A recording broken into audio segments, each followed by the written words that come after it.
I'm on the north side of the White House. To your right is the famed West Wing, where the President and top presidential advisors have their offices. Many important decisions have been made in that wing of the White House. It was there that President Lyndon Johnson decided to escalate the war in Vietnam. It would last for 8 more years. It was there that President George W. Bush made the decision to invade Afghanistan after the terrorist attacks of 9/11, and 2 years later would make a decision to invade Iraq. Those wars would also last for years. Each of those times, the President went to Congress to get formal authorization for the military action. More often, however, presidents have ordered military action on their own authority. When the first President Bush sent troops into Panama, congressional leaders were told of the invasion only a few hours before it happened. The troops were already in the air on their way to Panama. More recently, when President Barack Obama ordered airstrikes on the Islamic State in Iraq, he did so on his own authority as Commander-in-Chief. Later, he went to Congress to ask for authorization to expand the operations in that area. But he made it clear that as President, he had the authority on his own to order the airstrikes. That's a lot of power to put in the hands of a single individual, the President.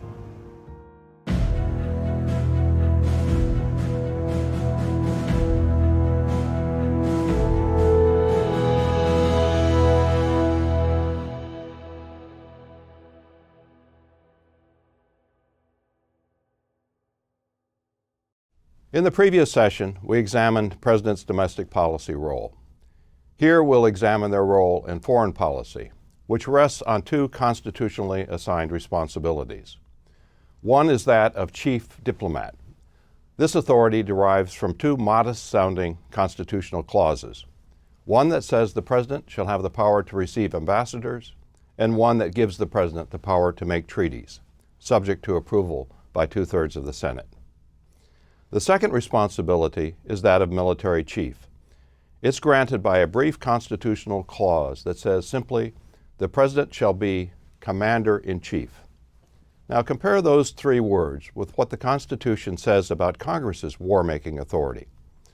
Congress has the power to declare war and make rules concerning captures on land and water, to raise and support armies, to provide and maintain a navy, to make rules for the government and regulation of the land and naval forces, to provide for calling forth the militia to execute the laws of the Union, suppress insurrections and repel invasions, to provide for organizing, arming, and disciplining the militia. Now you might conclude from all that the writers of the Constitution intended Congress to be in charge of war. That's exactly the case. James Madison wrote that the only case in which the executive can enter on a war undeclared by Congress is when a state of war has been initiated by another country. But that's not been the history of America's recent wars, a point we'll discuss later in this session. We'll start this session by explaining the information and leadership advantages that presidents have over Congress in the making of foreign policy. Then we'll describe the ability of presidents to act on their own in the area of foreign affairs. Finally, we'll turn to the President's war powers. In the 1960s, the noted political scientist Aaron Wildavsky claimed that though the United States has but one president, it has in effect 2 presidencies, one in the realm of domestic affairs and one in the realm of foreign affairs.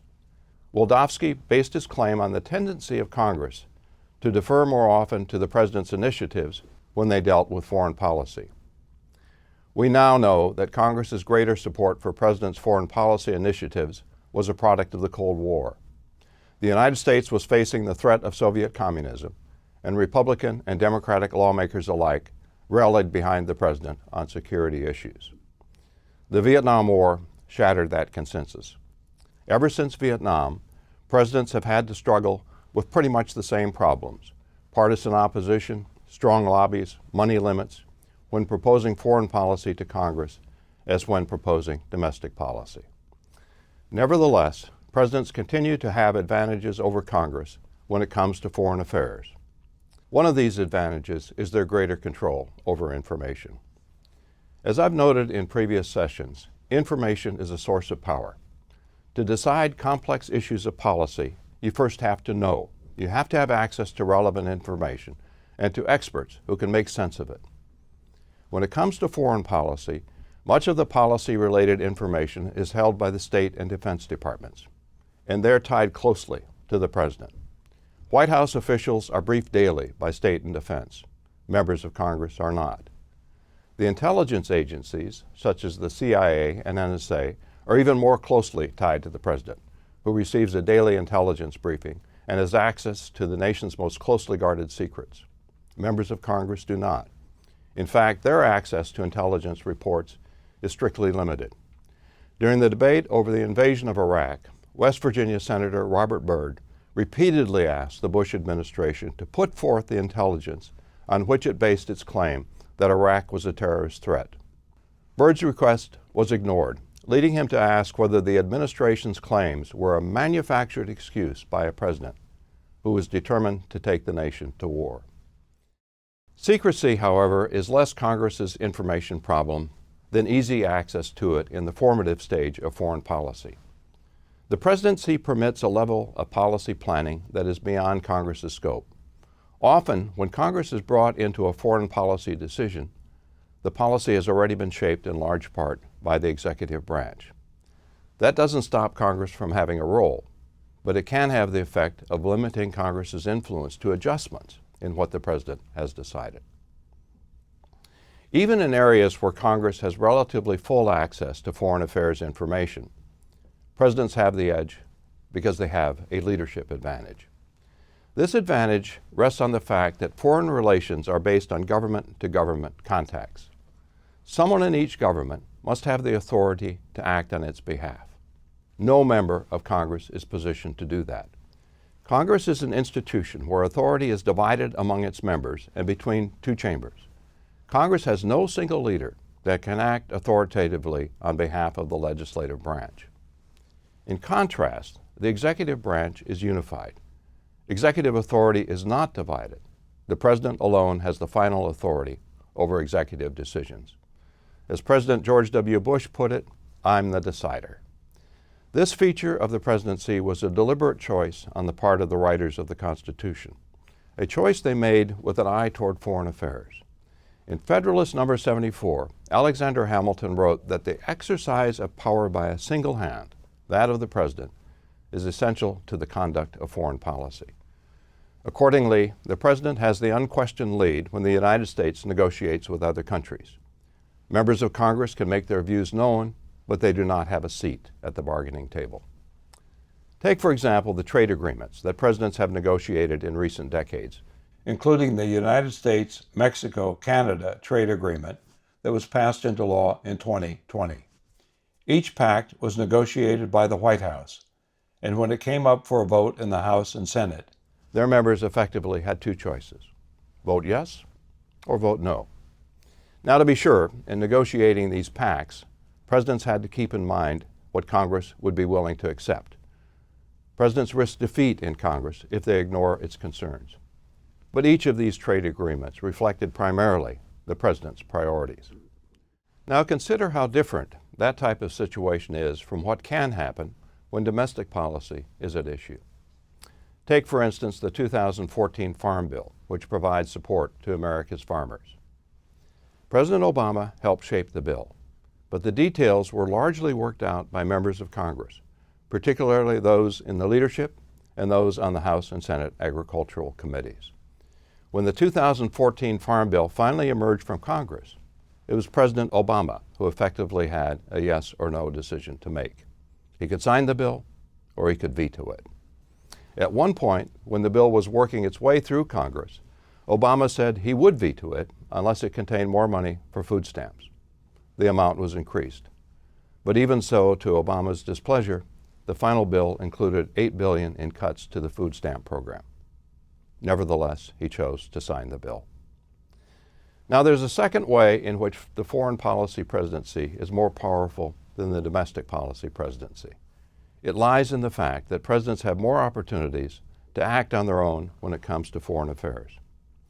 For example, although the Senate must approve any treaty that a president negotiates, presidents can make treaty-like agreements with foreign countries without Senate approval.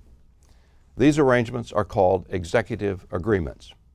Based on the President's constitutional authority as chief diplomat, they have the same force in law as treaties, with one exception.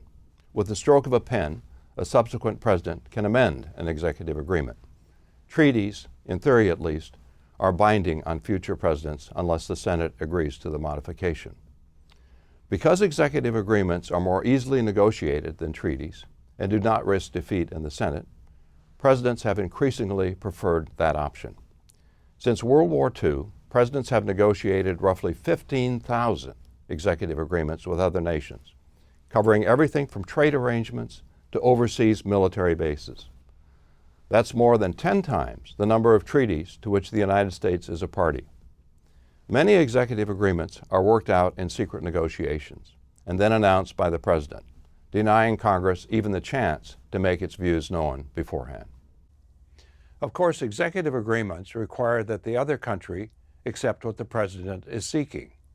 In 2019, President Trump traveled to Vietnam for a summit with North Korean leader Kim Jong-un, expecting to leave with an agreement on limiting North Korea's nuclear weapons program. The two leaders were together less than 48 hours before the talks collapsed, neither side being willing to accept what the other was offering. That's an exception, however. Normally, the two sides can reach agreement, and from the American side, it becomes binding when the President signs it. In no area, however, is the President's capacity for unilateral action clearer than in the use of military force. Since World War II, the United States has engaged in war roughly 150 times. None, not one, was authorized by a congressional declaration of war. In some cases, as with the Iraq War, the President asked Congress for a supporting resolution. But even that's the exception. More than 80% of the time, presidents have taken the United States into war solely on their own authority. In some instances, Congress has been caught nearly by surprise. When President Reagan ordered the invasion of Grenada in 1983, he waited until after the invasion had been launched to tell congressional leaders. Speaker of the House Tip O'Neill was among the leaders told by Reagan that combat was imminent. Said O'Neill, "We weren't asked for advice. We were informed what was taking place." Other members of Congress learned of the invasion through the media. They awoke to news that U.S. Marines had landed in Grenada and were engaged in heavy fighting. Now, a president's ability to start a conflict does not mean that Congress has no influence over war. In the closing days of the Vietnam War, for example, Congress barred the use of funds for any military action that would serve to intensify the conflict. Nevertheless, Congress has no truly good way to stop a president from starting hostilities, and once they begin, cannot easily withhold funding. To do so could put the troops in the field at risk. As well, members of Congress from the president's party usually shy from attacking the president for fear it will hurt the party. So rather than Congress, public opinion has proven to be the chief restraint on presidential wars. When the public gets fed up with a war, presidents cannot easily persist. More than anything else, it was the loss of public support that led to American withdrawals from Vietnam, Iraq, and Afghanistan. Public opinion can also limit presidents' options. In the decade or so after Vietnam, it was clear that Americans would not support another large war in which the nation's security was not directly threatened. The public's disillusionment with the Afghan and Iraq wars is a similar constraint at the moment. While Americans are willing to accept the use of air power in the Middle East, they are leery of backing another major U.S. ground war in the region. On the other hand, presidents have some capacity to convince the public of the need for war. A case in point is President George W. Bush's efforts more than a decade ago to gain support in Congress as well as with the public for the invasion of Iraq. The first public indication that Iraq was being targeted came in Bush's 2002 State of the Union address, when he lumped Iraq with Iran and North Korea in what he called the axis of evil. 5 months later, speaking at West Point, Bush announced a new doctrine, the preemptive war doctrine. Bush declared, "If we wait for threats to fully materialize, we will have waited too long. Our security will require all Americans to be ready for preemptive action.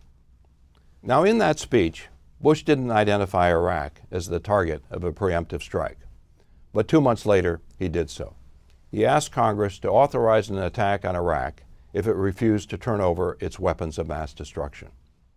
To justify an American attack on Iraq, Bush claimed that Iraq had weapons of mass destruction and was preparing to use them. Citing intelligence reports, Bush said, "The evidence indicates that Iraq is reconstituting its nuclear weapons program. Satellite photographs reveal that Iraq is rebuilding facilities at sites that have been part of its nuclear program in the past." Bush's claim that Iraq had such weapons and was prepared to use them carried the day in Congress. His House and Senate opponents lacked evidence that could have refuted the claim. The House vote was 297 to 133 in Bush's favor, while the Senate vote was 77 to 23. Now, throughout the months that Bush was building up to an invasion of Iraq, news outlets were hanging on every word coming out of the White House, allowing it to control the message. A study of the pre-invasion news coverage found that Bush administration sources were quoted roughly 10 times as often as the war's congressional critics. Gradually, public opinion fell into line with the president's message. When Bush first indicated the possibility of an invasion, opinion polls indicated that less than half the public thought it was a good idea. But by the time of the invasion, in March of 2003, public opinion had swung in Bush's favor. 72% in a Gallup poll expressed approval of the invasion, with 4 out of every 5 of them saying they strongly approved of it. As it turned out, the Bush administration's claim that Iraq had weapons of mass destruction was faulty. Although U.S. weapons inspectors searched high and low in Iraq for such weapons, they found none of consequence. Critics accused the administration of fabricating the case for war. Supporters of the administration said it had been misled by bad intelligence. But one thing is clear: Iraq was a presidential war, conceived and carried out by the President of the United States. Now let's step back from that case to think about the historical changes that have shifted control over war to the President. As I indicated earlier, the writers of the Constitution wanted Congress to control the decision to go to war. So why the miscalculation? Why did the framers get it wrong? Which of these do you think is the most important reason? Congress's reluctance to exercise its constitutional authority over war? President's refusal to obey Supreme Court decisions aimed at limiting their war power? Or changes in the world that have tipped the balance in war decisions away from Congress and toward the President? It's the last one. The security demands of the modern world favor presidential action over congressional action. During the nation's first century and a half, transportation and communication were slow. As a result, it took time for threats to the nation's security to develop, and it took time for the nation to gear up for a military response. That gave Congress, a slow-acting institution, a major voice in war decisions. But we live today in a world where threats can materialize overnight from almost anywhere on the globe, and where the United States has the military power to respond quickly to protect its interests. These developments have shifted power to the President because the President can act swiftly and decisively. One can debate whether presidents have sometimes been too quick to act, but their capacity for swift action is beyond debate. That point was reluctantly conceded by Senator William Fulbright, a leading congressional critic of the Vietnam War. Said Fulbright, "It has been circumstance which has given the executive its great predominance. An entire era of crisis in which urgent decisions have been required again and again, decisions of a kind that Congress is ill-equipped to make. The President has the means at his disposal for prompt action. The Congress does not." Okay, let's wrap up what's been covered in this session. We pointed out that President's authority in the realm of foreign affairs rests on constitutional clauses that establish the President as the nation's chief diplomat and as Commander-in-Chief of the Armed Forces.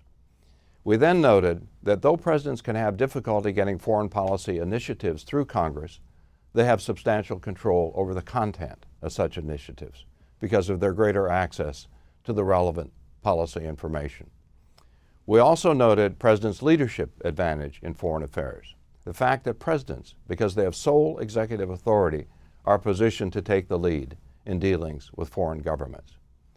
Finally, we pointed out that presidents have more opportunities to act on their own authority in the realm of foreign affairs than in the area of domestic policy. In making this point, we cited as examples the power to initiate war and the power to negotiate executive agreements.